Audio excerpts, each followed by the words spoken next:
Trading company आज से 38 साल पहले मेरे डैडी ने शुरू की थी। वो एज ए CA जॉब करते थे मोदी रबड़ प्राइवेट लिमिटेड में। वहाँ से उन्होंने ड्रॉप करके ये आइडिया लिया कि हमें एक प्लाईवुड का काम करना चाहिए। हमने बहुत स्मॉल स्केल से ये काम शुरू किया था, जब हम छोटी सी ट्रेडिंग किया करते थे, और वो भी लोकल ब्रांड्स के साथ। मेरा बिजनेस में आना हुआ आज से 25 ईयर्स पहले। एक्चुअली मैं तो मेडिकल लाइन में जाना चाहता था, लेकिन हम 2 ब्रदर हैं।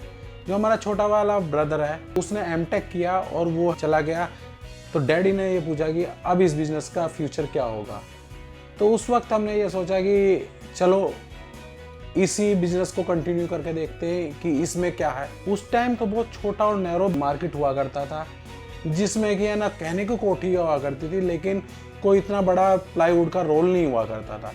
जब मेरी जर्नी ये मान के चलिए एक तरह से वो 5 साल मेरे पीक टाइम थे। उस टाइम पे मोदी नगर का कहा जाए तो मैं किंग कहलाया जाता था प्लाईवुड में, लोकल मार्केट का।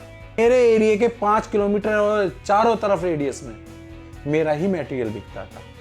और उसके बाद जब मेरा एक्सीडेंट हो गया तो सारा कुछ कोलैप्स हो गया, बंद हो गया। मैं 10 महीने बेड पे रहा और 5 महीने में हॉस्पिटलाइज रहा दिल्ली में। लेकिन उस टाइम पे जो था मार्केट का ये एक सिनेरियो बन गया कि ओम ट्रेडिंग कंपनी ख़त्म हो गई। और वो जो 10 महीने थे, मैं उसके बाद 1.5 साल बाद, मतलब कि 18 महीने बाद मैंने दोबारा से शॉप ज्वाइन की। और जब मैं पहली बार शॉप पे आया था तो मैं वाकर से आया था 18 महीने बाद। लेकिन उस टाइम भी मैंने ये एक मेरे अंदर सोच थी कि नहीं, मैं दोबारा से इसे डेवलप कर लूँगा, कोई इशू नहीं आएगा। क्यों? मैंने कभी मेहनत से अपना, जो कहते हैं ना चोली दामन के साथ है, मैंने मेहनत से अपना वो नहीं छोड़ा साथ। आज भी मैं फुल्ली फिट नहीं हूँ, लेकिन जब भी मैं 10 घंटे वर्किंग करता हूँ और मैं अपनी ड्राइव गाड़ी करता हूँ और साइड टू साइड खुद विजिट करता हूँ।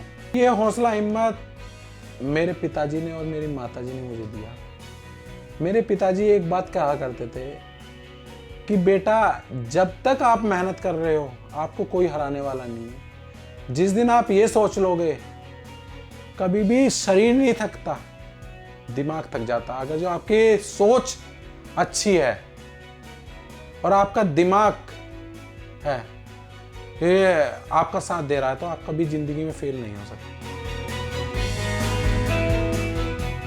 आज की तारीख में कस्टमर जो है अपने इंटीरियर में इतना पैसा खर्च करना चाहता है कि लिमिटलेस। और आज की तारीख में लोगों के अंदर ये भी जागृति आ गई कि वो ब्रांड की तरफ ज़्यादा है, नॉन ब्रांडेड लेना बहुत कम पसंद करते हैं। कस्टमर में अवेयरनेस है आज की तारीख में। आज कस्टमर आके हमारे से पूछता है कि आप क्या ब्रांड बेच रहे हैं। आज से पहले कभी ब्रांड नहीं पूछता था। पहले कहता था कि आपको ये हमें प्लाईवुड चाहिए घर में बनाने के लिए, केवल एक वो प्लाईवुड है, नाम नहीं पूछता था। और अगर जो आप शुरू से ब्रांड में हैं और आपने अपना पीछे का बैकग्राउंड ही ब्रांड का इतना स्ट्रॉन्ग कर रखा है, तो आपको ये कोई प्रॉब्लम आती ही नहीं है।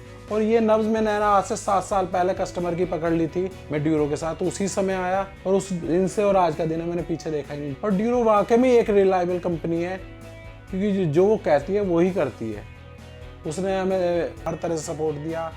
और सबसे बड़ी बात है उनकी वफादारी। उन्होंने आज भी एक ही डीलर पे मुझ पे फेथ करके और मुझे ही अकेला एक्सक्लूसिव बना रखा है। हमने कस्टमर का आज तक फेथ जो है अपने ऊपर से हटने नहीं दिया। और दूसरी बात ये है, हमने अपनी गुडविल, जो गुडविल आज से हमारी 38 साल पहले थी, आज हमने उसे ही डेवलप इतना कर दिया कि कस्टमर जानता है कि अगर जो मैं वहाँ से कोई प्रोडक्ट ले रहा हूँ वो वाकई में ओरिजिनल और रिलायबल होगा। अगर जो नॉन ब्रांडेड नहीं होगा मार्केट में, तो ब्रांडेड की वक्त नहीं होगी। आप एक अलमेरा बना रहे हैं और उसमें आपने नॉन ब्रांडेड लगा दिया और वो 2 साल के अंदर अंदर मटेरियल का डिस्ट्रॉय हो गया। जब भी तो ब्रांड की वैल्यू बनेगी। नहीं तो ब्रांड की वैल्यू क्या है? ब्रांड है ही लोकल से। अगर जो लोकल नहीं मार्केट में होगा तो ब्रांड नहीं होगा। जैसे हमारे यहाँ पे ज़्यादातर नॉन ब्रांडेड को प्रीफर करते हैं कि नहीं ये ले लीजिए। हमारा शहर एक 5 किलोमीटर में बसा हुआ छोटा सा शहर है। और छोटे शहर की एक ये खासियत होती है कि अगर जो एक आदमी के यहाँ प्रॉब्लम आ गई तो वो 10 को बता देता है कि यार मैंने लोकल लिया था, मेरा तो 6 महीने में ख़त्म हो गया। तो वो हमें एक प्लस पॉइंट मिलता है। और उसके लिए हमें एक कस्टमर को है ना अपनी ब्रांड पे ले जाने के लिए हमें ज़्यादा मेहनत नहीं करनी पड़ती, क्योंकि हमारे पास क्वालिटी है, हमारे पास प्रीमियमनेस है, हमारे पास वो ब्रांड है कि जिसमें कोई क्वालिटी का कोई कंप्रोमाइज़ ही नहीं है। जब हमारा कंप्रोमाइज़ नहीं है तो कस्टमर हमारे पास ओबियसली आएगा। ज़्यादातर शॉपकीपर ब्रांड इसलिए नहीं करते कि उनका मार्जिन नैरो होता है, लेकिन एक कैलकुलेशन के हिसाब से देखा जाए तो अगर जो लोकल वाले 5 ट्रक बेच रहे हैं और हम 2 ट्रक बेच रहे हैं तो वो ये क्यों? Quantity game.